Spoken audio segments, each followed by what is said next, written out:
Hi, hello மக்களே, welcome back to my channel sujinasrei lyfstyle. இன்னைக்கு நம்ம ரொம்பவே டிஃபரண்டான புட்டு ரெசிபி தாங்க பார்க்க போறோம். மரவள்ளிக்கிழங்கு புட்டு ரெசிபி தான். இதுக்கு என்னென்ன தேவைன்னு பாத்துருவோமா? அதுக்கு நான் இங்க ரெண்டு பீஸ் மரவள்ளிக்கிழங்கு எடுத்துர்க்கேன். நல்லா கழுவி எடுத்துக்கோங்க. நல்லா தோல் சீவிட்டு அதை நம்ம நல்லா சாப் பண்ணி எடுத்துக்கலாம்.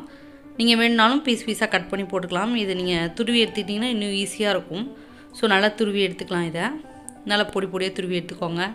இது ரொம்பவே ஹெல்த்தியும் கூடங்க. பட் ஆனா வந்து இது செய்யிறதுக்கு டைம் எடுக்குமான்னு கேட்டிங்கனா 15 minutes குள்ள நம்ம இத செஞ்சு சூப்பரா சாப்பிடலாம். நம்ம ஆர்டினரி புட்டு விட இது சூப்பராவே இருக்கும். இது எவ்வளவு இருக்குன்னு மெஷர் பண்ணி எடுத்துக்கலாம். நான் துருவி வச்சது 3/4 கப் இருந்தது.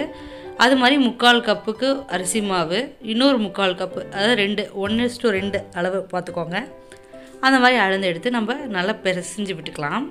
இதுல இருக்க ஈரப்பதம்லாம் நல்லா போற அளவுக்கு பிசைஞ்சு விட்டீங்கன்னா ஈரப்பதம்லாம் போய்டும். தென் ஒரு மிக்ஸர் ஜார்ல நல்லா மாத்திக்கோங்க. இத நல்லா ஒரு பல்ஸ் மோட்ல ஒரு 2 to 3 minutes போட்டு அடிச்சீங்கன்னா இந்த மாதிரி நமக்கு புட்டு பதத்துக்கு கிடைச்சிரும் மாவு. சோ இத நம்ம ஸ்டீமர்ல வச்சு வேக வச்சு எடுத்தோம்னா நமக்கு அருமையான புட்டு ரெடி ஆயிடும். கூடவே தேங்காய் ஆட் பண்ணிக்கோங்க. எலாச்சி பவுடர் ஆட் பண்ணிக்கலாம். நான் இங்க ஒரு 5-6 ஸ்பூன் தேங்காய் ஆட் பண்றேன். நீங்க வந்து ட்ரை கோகனட் வச்சிருந்தீங்கனாலும் அதையும் ஆட் பண்ணிக்கலாம். இது வந்து ஃப்ரெஷா திருவ தேங்காய்ங்கறதுனால இன்னும் டேஸ்ட் நல்லா இருக்கும். சோ நல்லா என்ஹான்ஸ் பண்ணி விடும் தேங்காயோட ஃப்ளேவர். அதுக்கு மேல போடிங்கனா லேயர் நல்லா இருக்கும். இது வேகும்போது ஃப்ளேவர் நல்லா இருக்கும். அதுக்காக போடுறோம். ஒரு 5-6 ஸ்பூன் போட்டு நல்லா கலரி விட்டுக்கோங்க. இதுல நீங்க நாட்டு சர்க்கரையும் போடலாம், இல்ல நார்மல் சுகரும் போட்டுக்கலாம். நல்லா வேக வச்சிட்டு நம்ம மூடி வச்சிருங்க எல்லா பக்கமும்.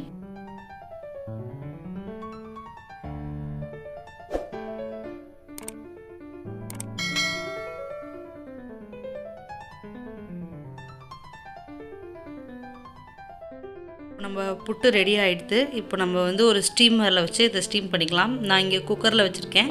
நீங்க இட்லி பாத்திரத்துல கூட இத வச்சு நீங்க மூடி வச்சு ஒரு 10 to 15 minutes வேக வச்சீங்கன்னா ரெடி ஆயிடும். இது எனக்கு கொஞ்சம் டக்குன்னு ஆற மாதிரி இருந்தது. அதனால நான் குக்கரை யூஸ் பண்ணிட்டேன். பாத்தீங்களா இப்போ சுட சுட நமக்கு புட்டு ரெடி ஆயிடுது. 10 நிமிஷம் கழிச்சு பார்த்தோம்னா சூப்பரா இருக்குல. இது கட்டிகள்லாம் கட்டாது. சூப்பராவே இருந்தது. எக்ஸலென்ட் டேஸ்ட்டுமே நல்லா இருந்தது. இந்த ஃப்ளேவர் பக்காவா இருந்ததுங்க. நீங்க கண்டிப்பா டெஃபினட்டா ட்ரை பண்ணி பாருங்க. இந்த மலைக்கு செம்மையா இருக்கும். இது நல்லா கட்டிகள் இல்லாம கலந்து விட்டுக்கோங்க ஒரு தடவை. தேங்காவோ இந்த அரிசி மாவோ சேர்றச்ச செம்மையா இருந்தது அந்த மரவள்ளிக்கிழங்கு மாவோட. இது கூடவே 1/4 டீஸ்பூன் நெய் சேர்த்துக்கோங்க. வேணுங்கனா ஆப்ஷனல் தான். எலாய்ச்சி பவுடர் போடுறேன், ஏலக்காய் தூள்.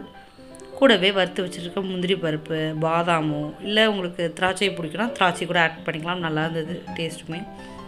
நல்லா ஆட் பண்ணி கலரி விட்டுக்கோங்க. இப்போ நமக்கு தேவையான அளவு சுகர். இங்க ஒயிட் சுகர் தான் நான் ஆட் பண்றேன். உங்களுக்கு வேணும்னா நீங்க ப்ரவுன் சுகர் யூஸ் பண்ணலாம். இல்ல வெல்லம் கூட கரைச்சு வச்சு நீங்க கலந்தீங்கன்னா இன்னும் டேஸ்ட் நல்லா இருக்கும். கண்டிப்பா ட்ரை பண்ணி பாருங்க. ஃப்ரெண்ட்ஸ் அண்ட் ஃபேமிலிக்கு ஷேர் பண்ணுங்க. Thanks for watching my channel.